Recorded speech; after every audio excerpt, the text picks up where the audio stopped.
Bueno, damas y caballeros, arquistas constructores, una introduccióncita fuera tan amable. Un acercamiento, ¿sabes a qué? Pues estamos viendo el tema de acercarnos a un sistema de bomba. ¿Por qué? Porque estamos pensando en un calentador solar de piscina. Entonces pues que tenemos que tener un calentador solar de piscina, que es un sistema. Por un lado, meterle colectores solares, que son paneles. ¿Paneles para qué? Por los que circula el agua. Luego, se convierten, gracias a la radiación solar, se convierten en ¿qué? En calor de fluido. En calor del fluido. Luego, vámonos al tema de la bomba. ¿Por qué la bomba es importante? Porque la bomba va a ser el circuito hidráulico. Hace circular el agua fría. Entonces pasa de la bomba del circuito hidráulico, pasa al colector, a los paneles, para que la convierta la radiación solar en calor de fluido.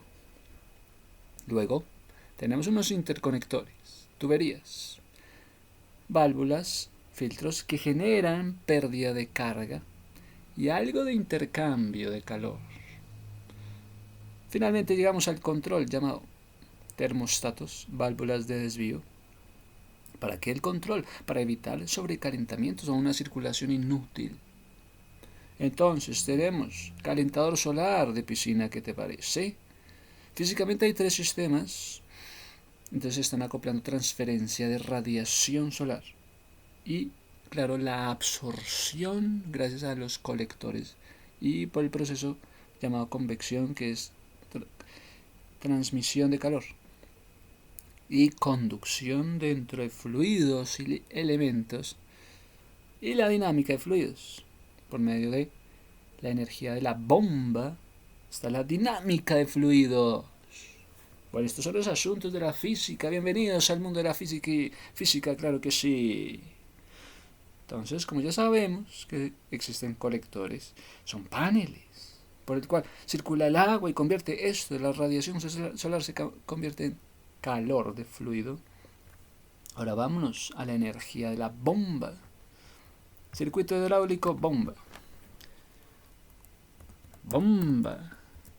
¿Qué tipo de bomba? Circuito eléctrico.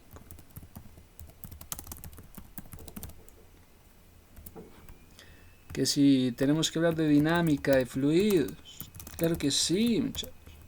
Claro que sí. Entonces, por una parte, circuito eléctrico. Por otra parte, dinámica de fluidos. Es que queremos acercarnos al tema de la bomba. Un circuito eléctrico, ¿qué es? Es un camino cerrado por el que circulan electrones, permitiendo que la corriente eléctrica fluya a través de una fuente de energía. Oye, que permite que la corriente eléctrica fluya gracias a una fuente de energía. Está compuesto por elementos como cuáles. Entonces, circuito eléctrico. Muéstrame tu circuito eléctrico por el cual va a circular electrones, permitiendo que la corriente eléctrica fluya gracias a esta fuente de energía. Compuesta, ¿por qué? Por generadores, conductores, interruptores, receptores que transforman la energía eléctrica. Transforman la energía eléctrica en otras formas, como lo es la luz. La energía eléctrica la van a transformar ¿en qué? Gracias a los circuitos eléctricos, normalmente la energía eléctrica la convierten en luz, o en calor, o en movimiento. Entonces, movimiento, control remoto. Luz, bueno, bombilla. Calor, bueno, calentador. Bomba.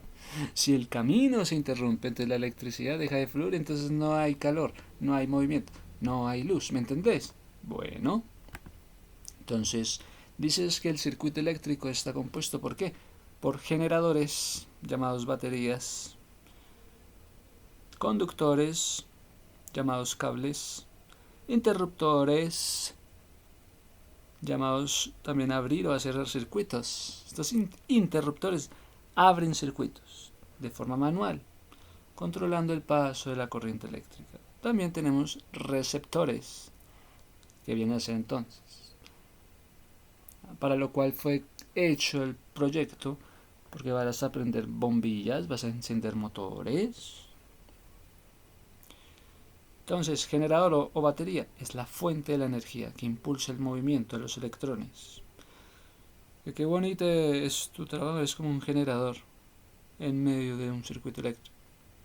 Es la fuente de la energía que impulsa el movimiento de los electrones.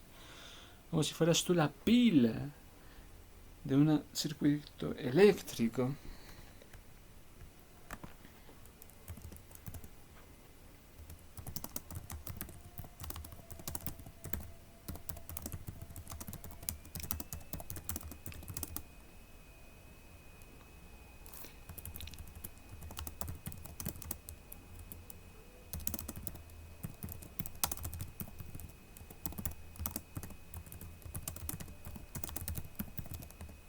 Y electrones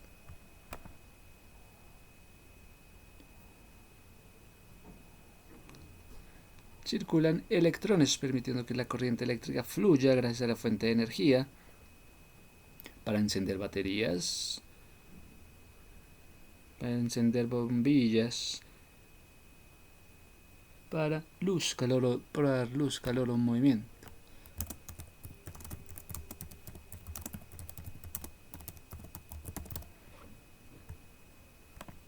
Entonces, vamos por ahí. Generador, batería que impulsa el movimiento de los electrones. Impulsa el movimiento de los electrones la batería. Porque eres como la pila que impulsa la energía. Pila que impulsa la energía de los electrones, permitiendo la corriente eléctrica que fluya una fuente de energía. Entonces ahí luego vienen los conductores, son los cables que transportan la corriente eléctrica, transportan corriente eléctrica en los cables de un punto a otro punto del circuito, de un cable de un punto a otro punto, son los cables, transportan corriente eléctrica de un punto a otro punto, mientras que los demás son solo conductores.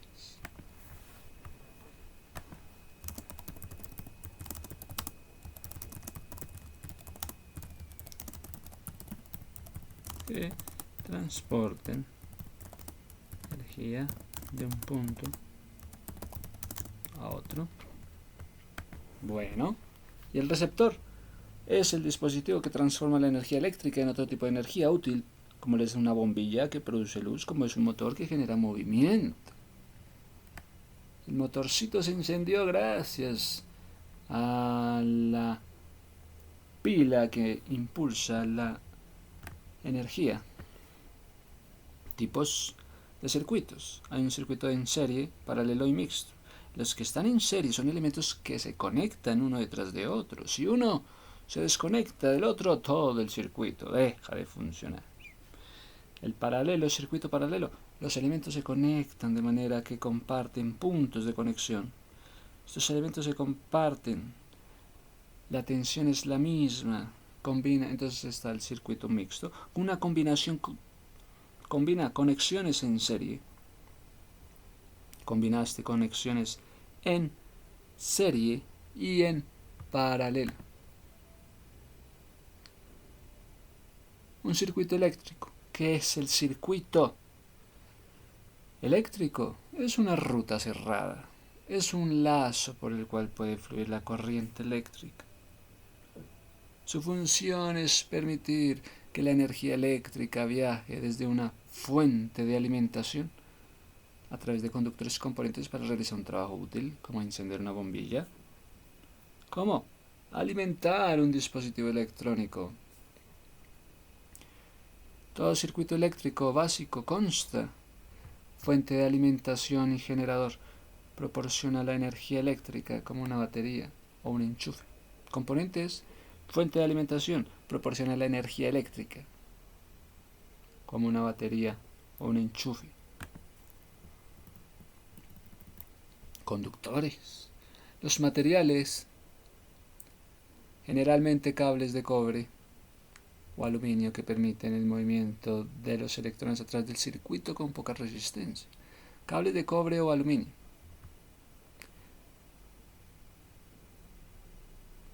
Una batería o un enchufe doméstico. ¿Eres tú como ese enchufe doméstico? Como enchufe doméstico. Como la pila en medio de un circuito eléctrico impulsa la energía de los electrones para dar luz, para el movimiento, mientras que los demás son solo conductores que transportan energía de un punto. Son cables de aluminio.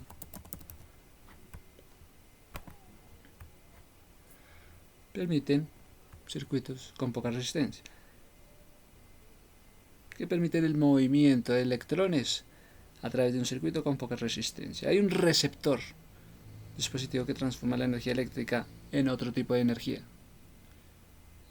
Sí, por ejemplo, una bombilla, un motor o un electrodoméstico. Elemento de control. Componentes como interruptores. Control. Interruptores, pulsadores. Componentes como interruptores, componentes como pulsadores, que permiten dirigir o cortar intencionadamente el paso.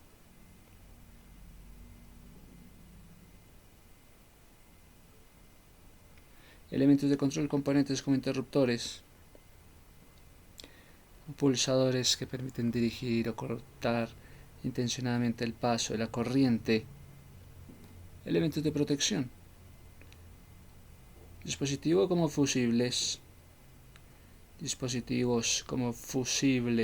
disyuntores, protegen el circuito y a las personas en caso de sobrecargas. En medio de este circuito, ¿quiénes van a ser disyuntores, fusibles, que protegen el circuito? Elementos de control o de protección, de control. Como interruptores, ¿quiénes en medio de este circuito, quiénes van a ser interruptores o pulsadores que permiten dirigir o cortar intencionalmente el paso de la corriente? O dirigir o cortar. En medio de este circuito, ¿quiénes de ustedes serán interruptores o pulsadores?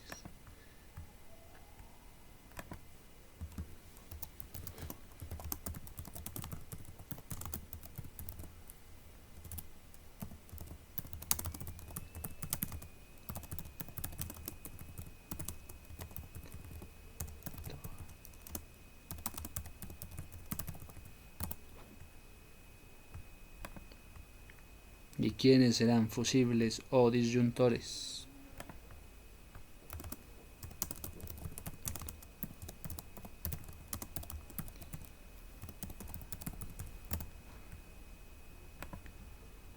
Para proteger a las personas de sobrecargas.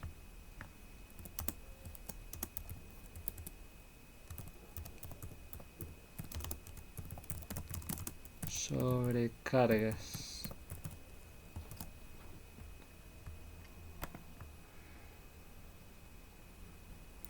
Permite dirigir o cortar el paso de corriente. ¿Sabes?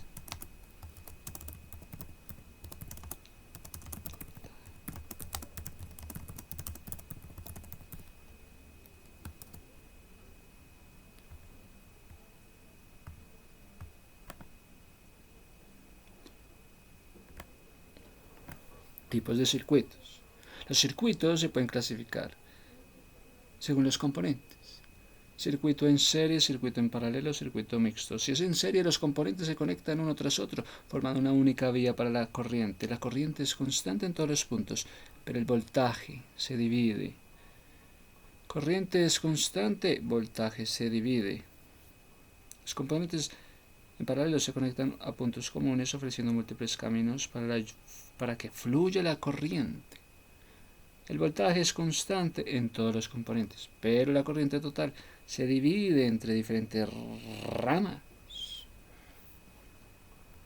Circuito mixto combina secciones en serie y paralelas dentro del mismo circuito. Principio fundamental. El comportamiento de los circuitos eléctricos se rige por leyes fundamentales como la ley de Ohm, que relaciona la tensión del voltaje, la corriente y la resistencia de un circuito. ¿Cómo está la tensión del voltaje? ¿Cómo está la corriente y la resistencia en el circuito? ¿Cómo está, Ohm? ¿Cómo está la relación de la tensión del voltaje?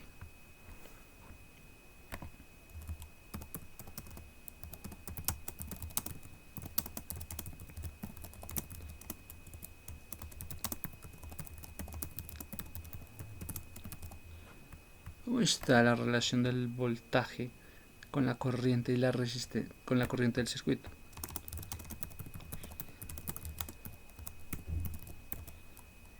¿Cómo está el circuito? Puedes encontrar más información sobre los principios de recursos educativos como la Fundación Endesa.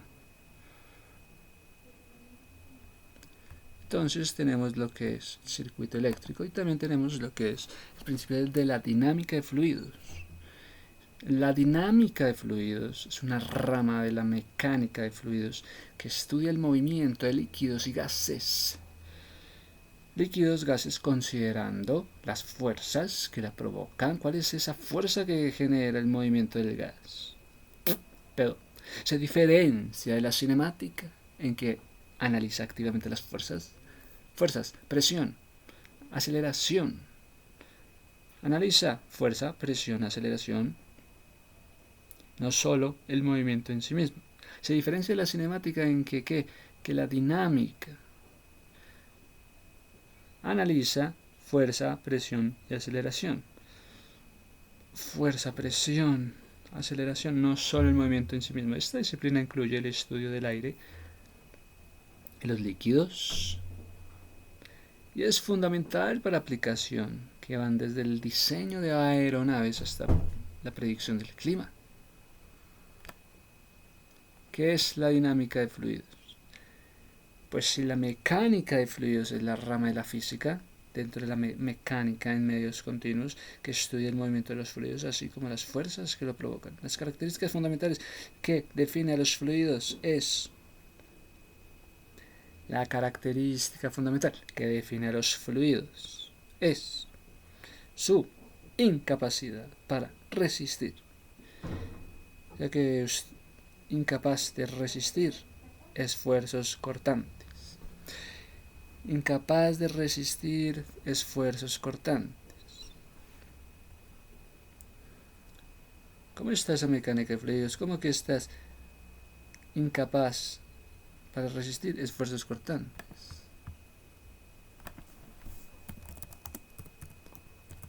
¿Cómo está esa? ¿Cómo está?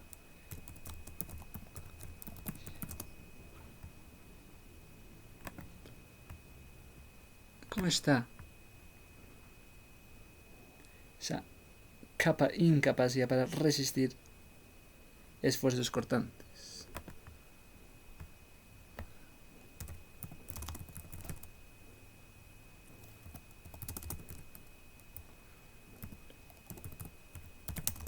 Cortantes. ¿Cómo está esa mecánica de fluidos?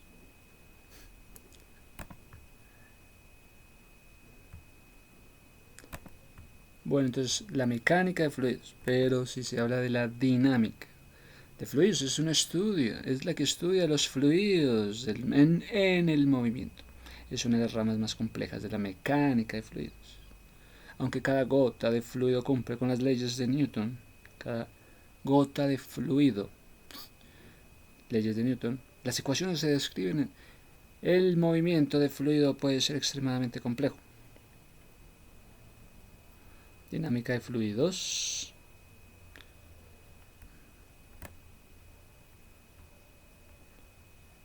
Entonces, que si mecánica de fluidos es lo mismo o no. Pues que la mecánica de fluidos es la rama de la física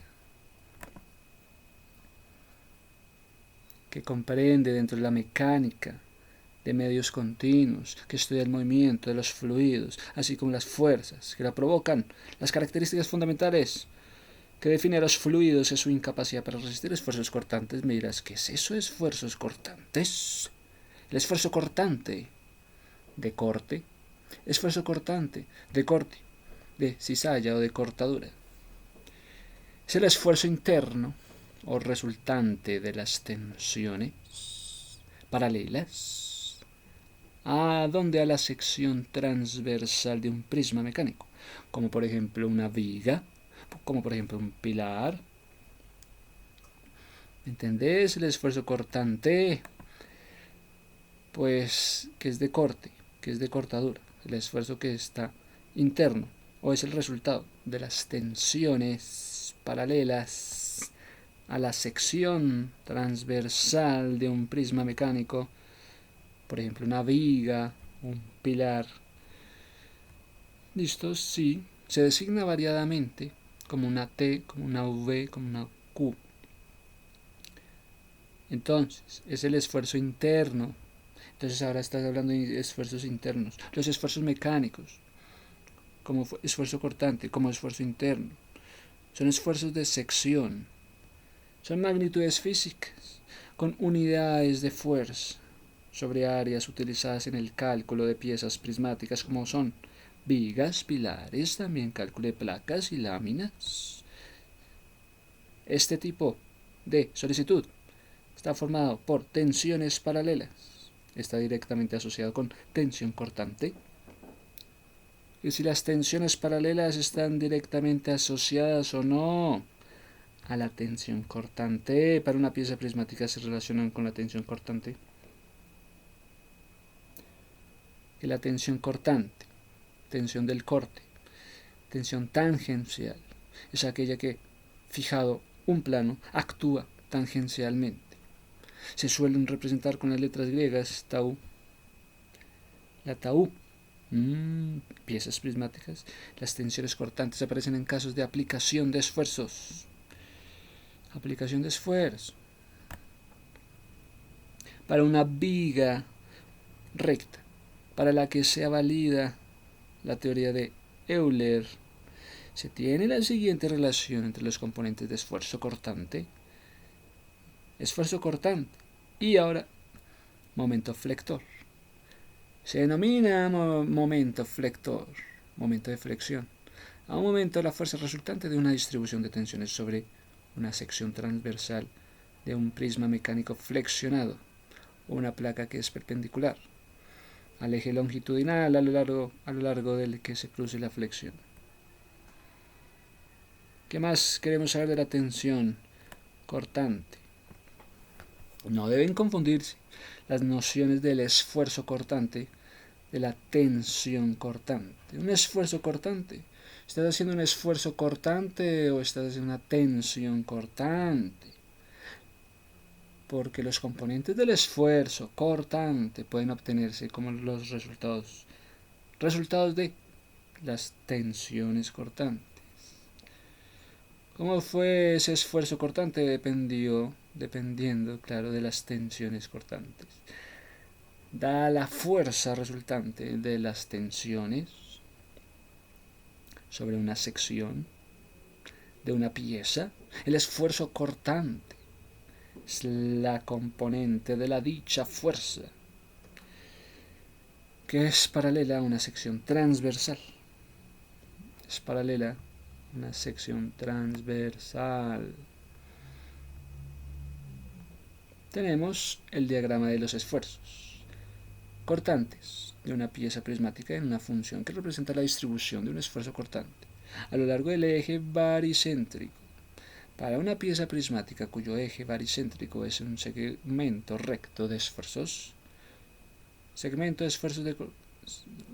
recto de esfuerzos cortantes, donde la suma sobre I se extiende hasta la K. Por lo tanto, el límite por la izquierda y por la derecha no coinciden, por lo que la función no es continua.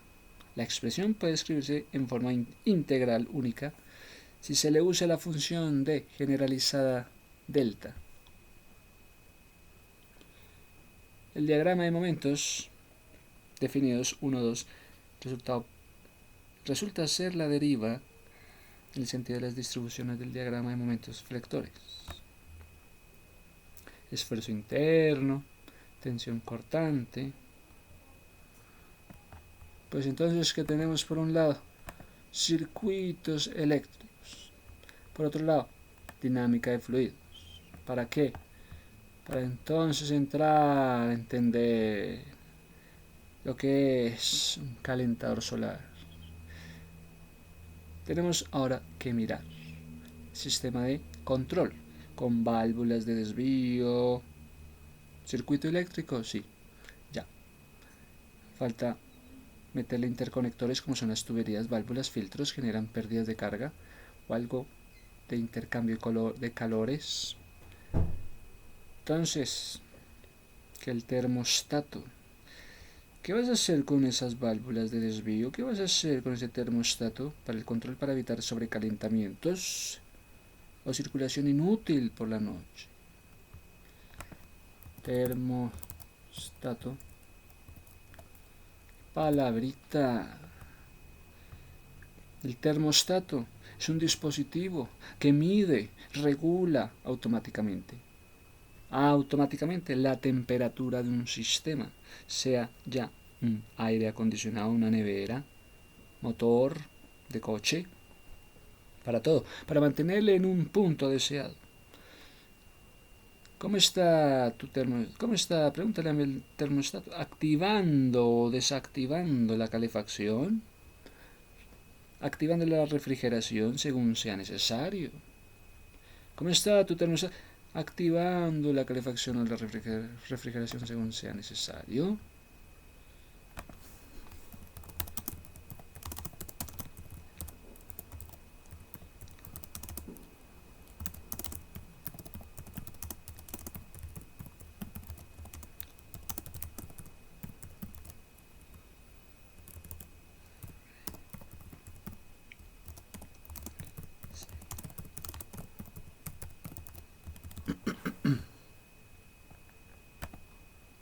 Como un aire acondicionado, como un motor para mantenerla en su punto, activando la calefacción, refrigeración según sea necesario, siendo un componente clave para la eficiencia y el confort térmico.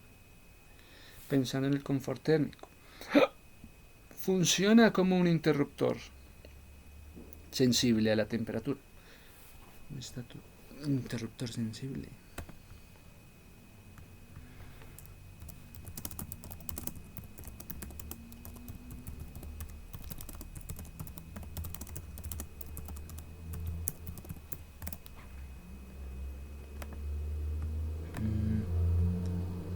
Pues también puede ser.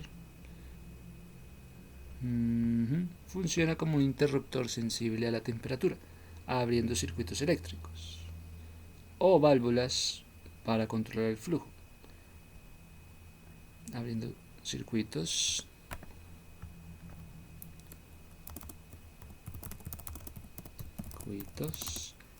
y válvulas.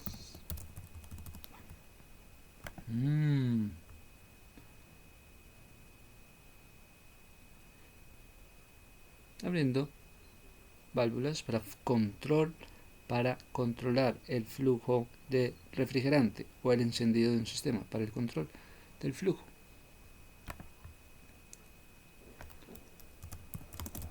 Control del flujo.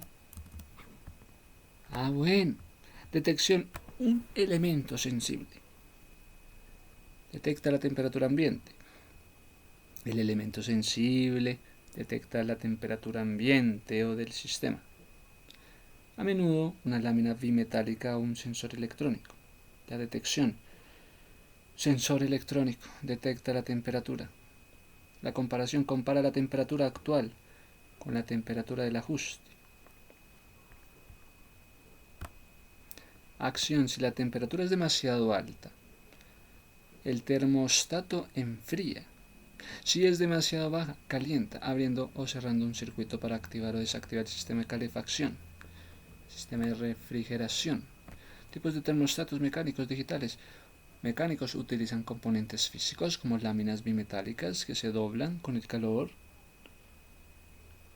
abriendo o cerrando circuitos. Termostatos digitales, más precisos, programables, permiten establecer temperaturas. Entonces, ¿qué es lo que ves en las neveras para programar temperaturas? Un termostato digital, electrónico, para programar y permitirse establecer temperaturas. Según la hora del día, según la estación, a veces controlan la humedad, a veces el CO2. ¿Qué usos tienen los termostatos en los hogares? Calefacción central, aires acondicionados. Automóviles controla la temperatura del motor, regulando el flujo de refrigerante hacia dónde, hacia el radiador. Oye, más bien contrólate tu temperatura, regúlalo, regulando el flujo del refrigerante, llevándolo hacia el radiador. Del refrigerante llévalo hacia el radiador para un calentamiento y evita sobrecalentamiento.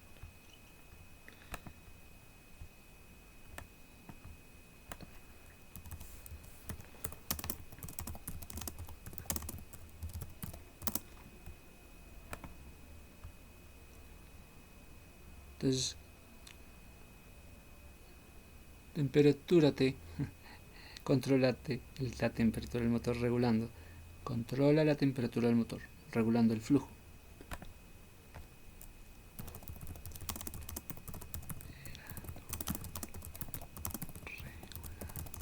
Flujo hacia el radiador.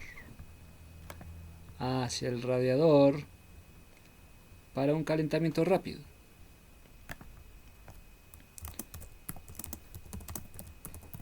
Calentamiento rápido.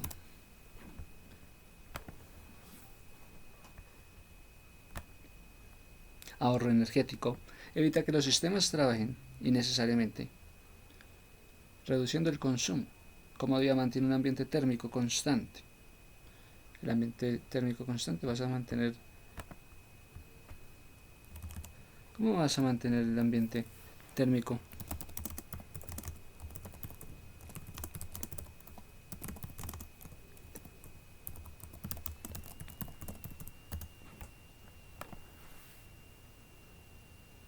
Protección del motor.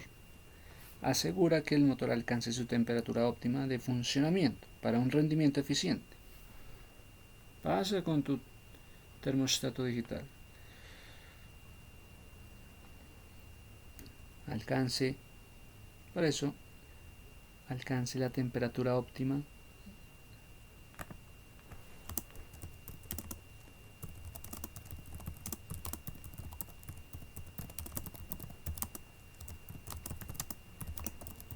alcance temperatura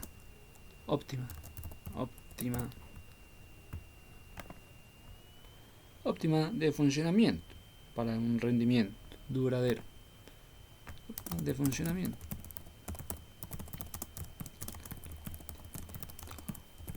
duradero.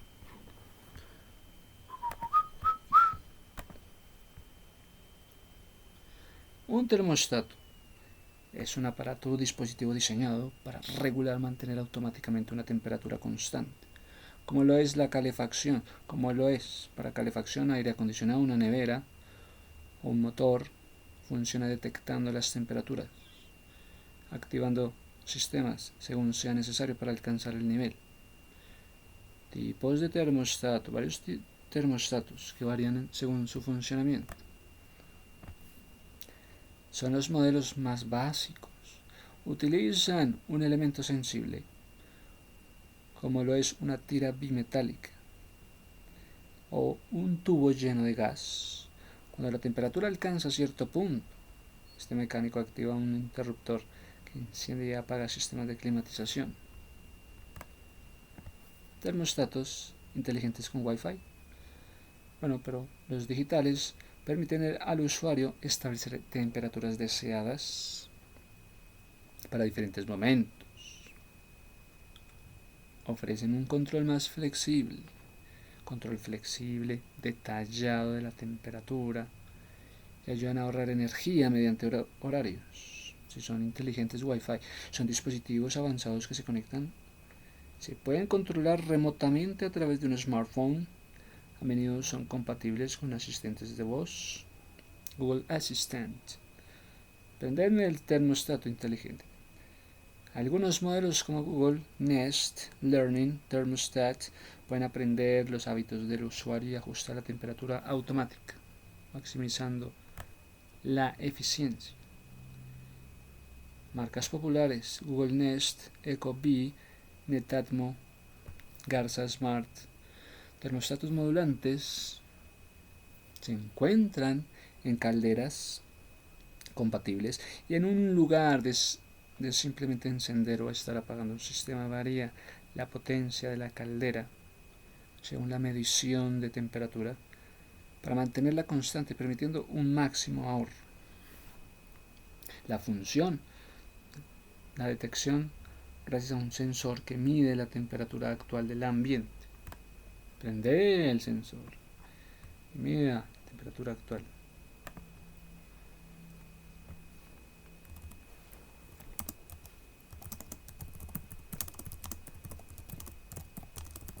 Prenda, prenda el ambiente.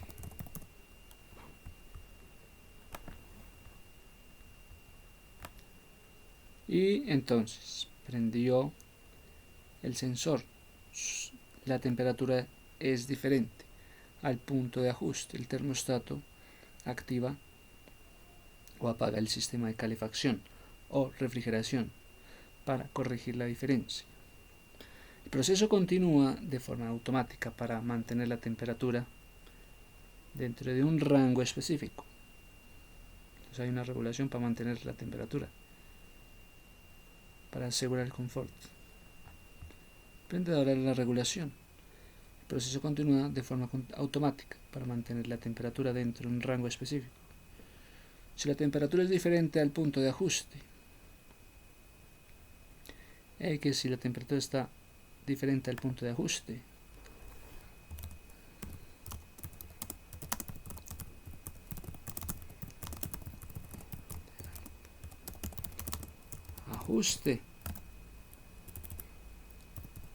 entonces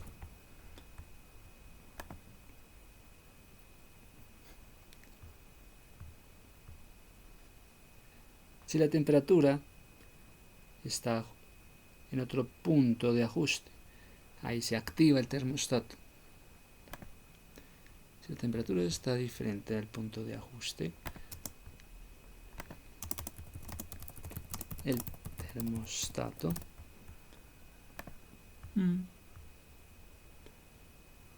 y se activa el sistema de calefacción o refrigeración para activar calefacción o enfriamiento, calefacción o refrigeración.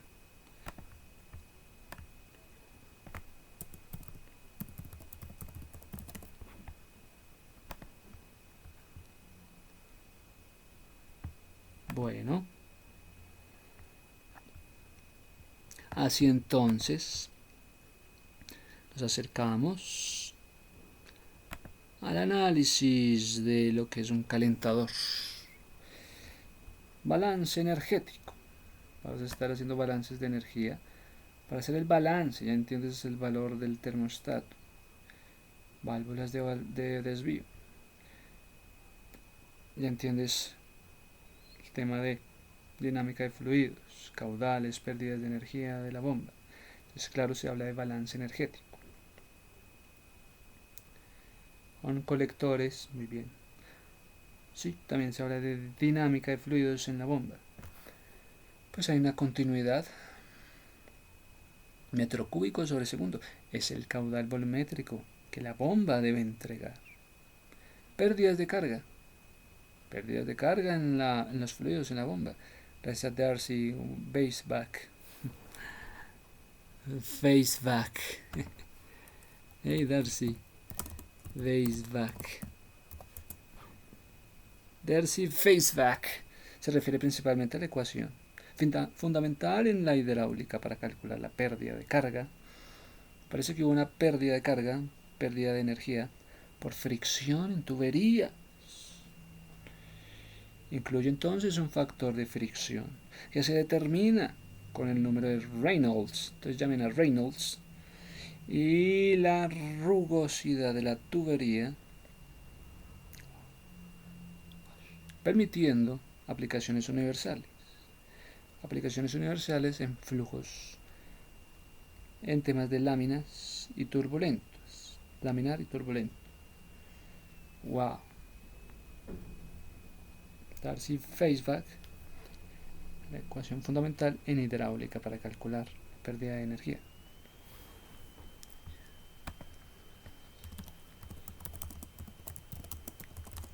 Pérdida de energía en tuberías. Hey Darcy.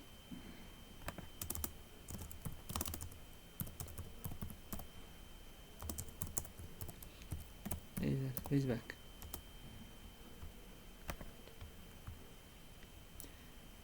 Nombrando a Henry Darcy y a Julius Baseback por fricción, entonces nombrando a Henry y a Julius incluye un factor de fricción que se determina. Llámame entonces a Reynolds para que nos hable de la fricción y la rugosidad de la tubería.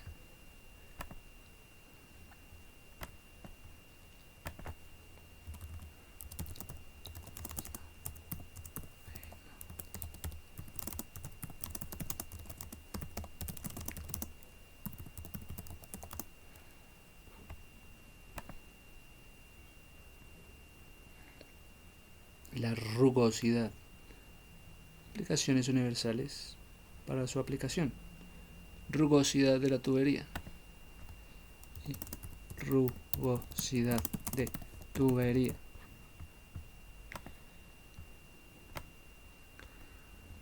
Bueno, la dinámica de fluidos tiene la maravilla de presentarlo, es la ecuación de Darcy. Faceback es una ecuación empírica que relaciona la pérdida de carga hidráulica debido a la fricción a lo largo de una tubería, dada con la velocidad media del flujo del fluido. La ecuación obtiene su nombre Henry Darcy, de alemán Julius Baseback.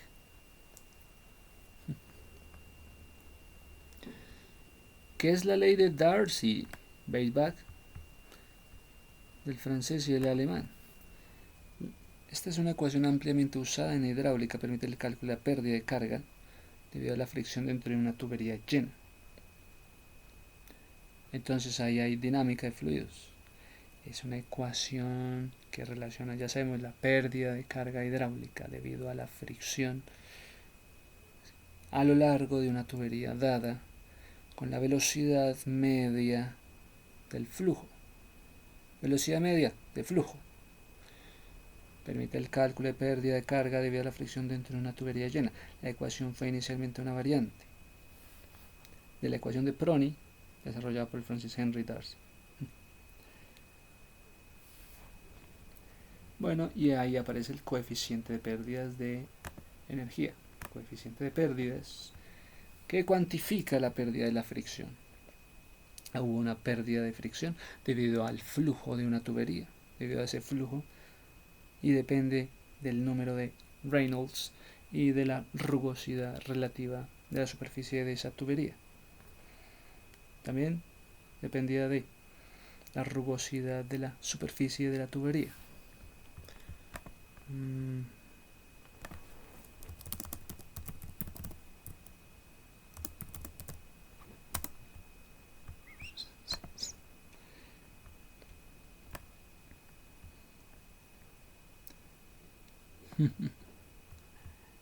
Bueno.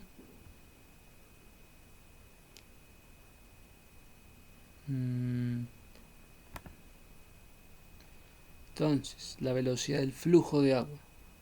¿Cómo está esa velocidad del flujo de agua? ¿Es lo suficientemente lenta? ¿Como para qué?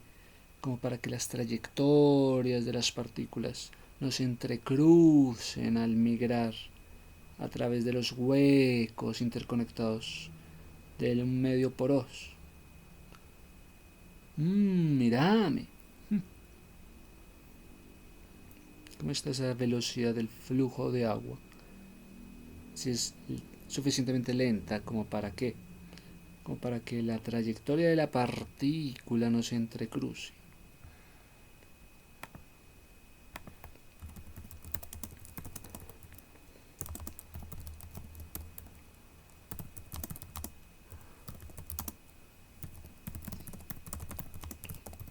Como para que no se entrecruce al migrar a través de los huecos.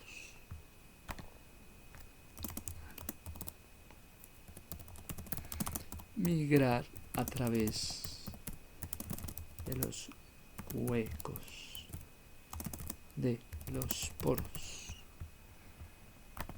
Mírame esto. Que la velocidad del flujo del agua es lo suficientemente lenta. ¿Como para qué? Como para que las trayectorias de la partícula no se entrecrucen al migrar hacia dónde? Al migrar a través de los huecos interconectados del medio poroso. Bueno. ¡Ping!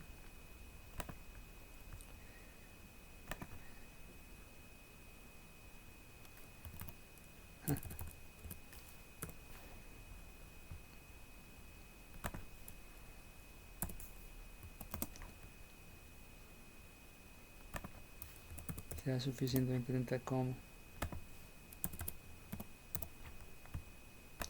Bueno, tenemos entonces los términos necesarios ya en temas de dinámica de fluidos, ahora potencia hidráulica que se necesita, se expresa la pérdida en metros, potencia hidráulica, potencia eléctrica que consume, que es consumida por la bomba.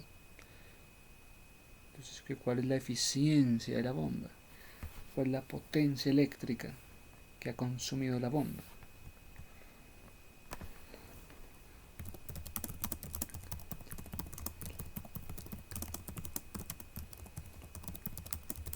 Bomba eléctrica.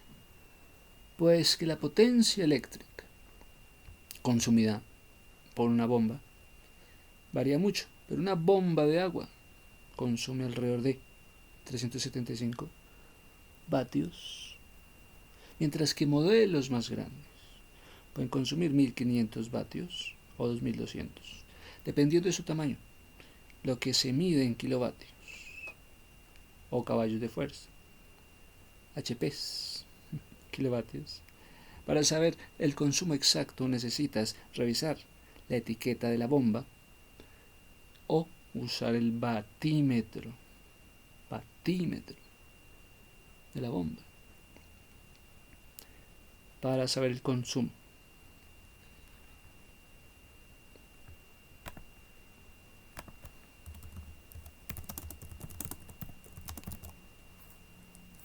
Bien.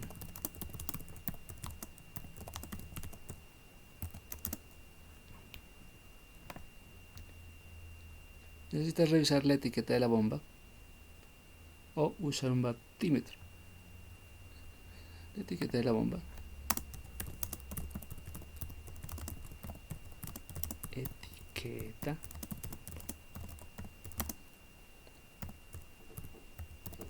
Batímetro.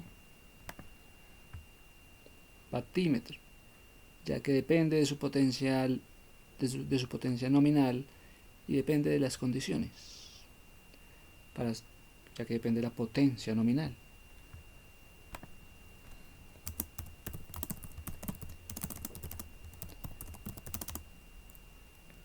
Nominal y de sus condiciones. Entonces, una bomba de agua tiene modelos grandes dependiendo de su tamaño y eficiencia, que se miden en kilovatios, caballos de fuerza. Para saber el consumo exacto, ¿quieres saber el consumo exacto en kilovatios o en caballos de fuerza?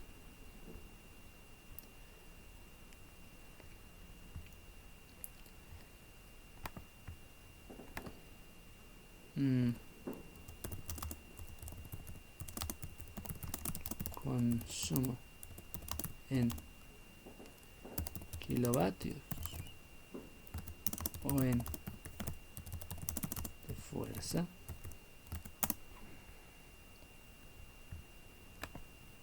Bueno, pues las bombas de consumo de 375 vatios, bombas de consumo 550 vatios, bombas de un caballo de fuerza 750 vatios, kilovatios, 750 vatios, un caballo de fuerza.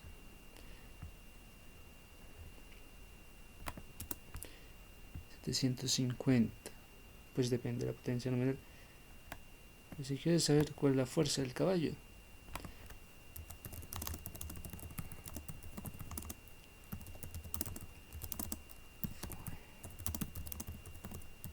es 750 kilovatios.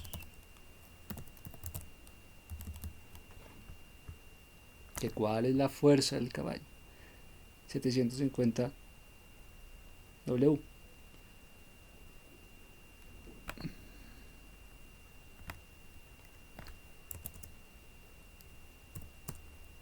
Vatios. Ok. Factores que influyen en el consumo. Pues tengo que comentarte los factores que influyen en el consumo de la bomba. Pues tiene una potencia nominal. Entonces, que si están en fuerzas de caballo o kilovatios, es el factor principal. A mayor caballos, mayor consumo. Tiempo de uso. ¿Cuánto tiempo está funcionando la bomba? Tipo de bomba. Si es bomba de calor, por ejemplo, tiene consumos diferentes a las bombas de agua. Bomba de calor o bomba de agua. Una bomba se mide con esa eficiencia, una bomba más eficiente consumirá menos para la misma tarea. Si soy no me...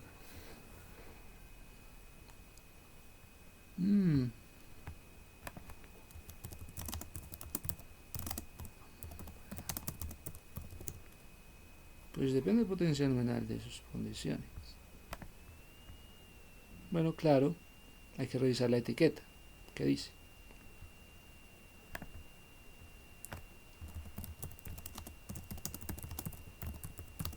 Etiqueta.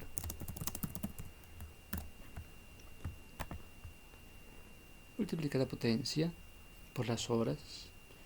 Entonces, para calcular el consumo energético, ¿qué hay que hacer? Multiplicar la potencia en kilovatios por las horas de uso. Claro, en la placa de la bomba para calcular el consumo energético.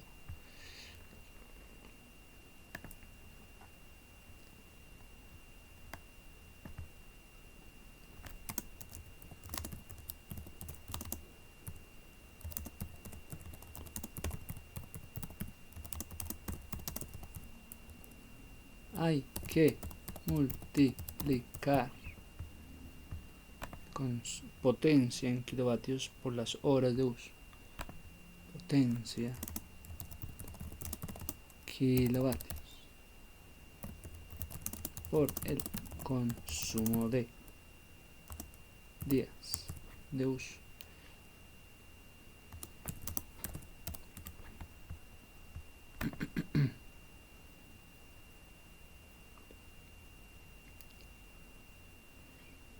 Multiplica la potencia por las horas de uso. multiplicas la potencia en kilovatios por el consumo en horas. En horas de uso.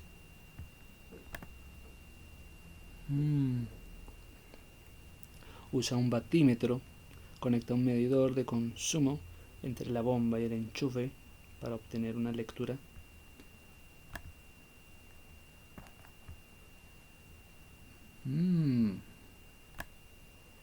¿Qué potencia consume una bomba de agua? Entonces hay electrodomésticos como una aspiradora. Tiene un consumo por hora de 1200 vatios. Una batidora, no, pues 300. Bomba de agua, 380.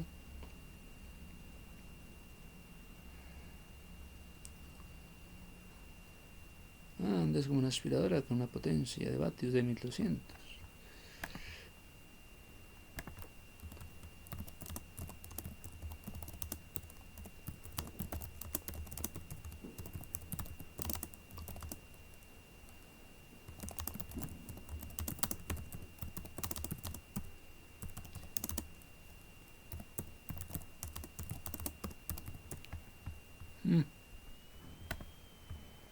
Potencia, consumo en una hora, WH.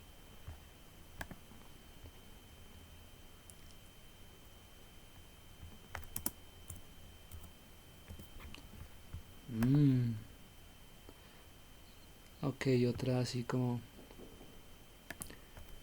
¿qué consumo por hora tiene el electrodoméstico?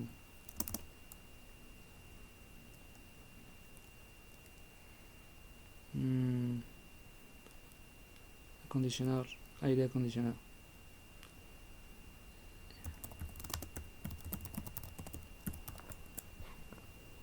Pues haciendo un análisis, el consumo por hora de un aire acondicionado varía mucho, por supuesto, pero un equipo de 12.000 consume 1.2 kilovatios por hora. 1.2 kilovatios por hora. Mientras que los grandes, 4.500 frigorías. Pueden gastar alrededor de 1.98 kilovatios y los más pequeños 3.000 frigorías. Este gasto depende del modelo: eficiencia energética, temperatura, tamaño de habitación, ajuste de termostato, por lo que es crucial revisar la etiqueta energética del aparato para el consumo exacto en kilovatios. Entonces, factores que afectan el consumo de energía en potencia. A mayor potencia para enfriar un espacio más grande, mayor consumo. Entonces, que la eficiencia energética, ¿cómo se va a medir? Los equipos con mejor calificación en eficiencia energética. Tenemos temperatura, tenemos clima. Cuanto más alta sea la temperatura exterior, más baja al interior. Usos y ajustes: ponerlo en modo eco, usar ventiladores de techo o ajustar el termostato de forma inteligente. Reduce el gasto, estás gastando mucho. Ajusta el termostato de forma inteligente.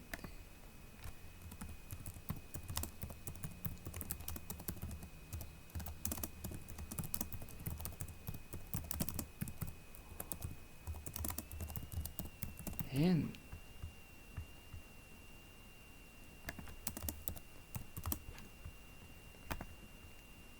Bueno. Tenemos ese aire acondicionado, cómo calcular el costo. Busca una etiqueta del aparato: cuántos kilovatios se consumen por hora. ¿Cuántos vatios consumes tú por hora?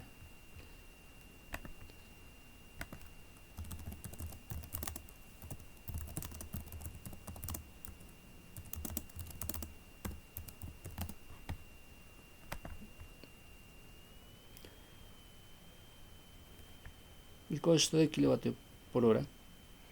Consumo, entonces se multiplica el consumo de kilovatio por hora, el costo del kilovatio, costo por hora. Entonces, aire acondicionado. ¿Cuánto es el consumo por hora de la nevera? Pues el consumo por hora de la nevera. Pues mira, una nevera no consume una cantidad fija por horas, sino que varía. Su potencia instantánea está en vatios. Está entre 300 y 800 vatios al funcionar. Pero como el compresor se enciende, ¡pin! Compresor,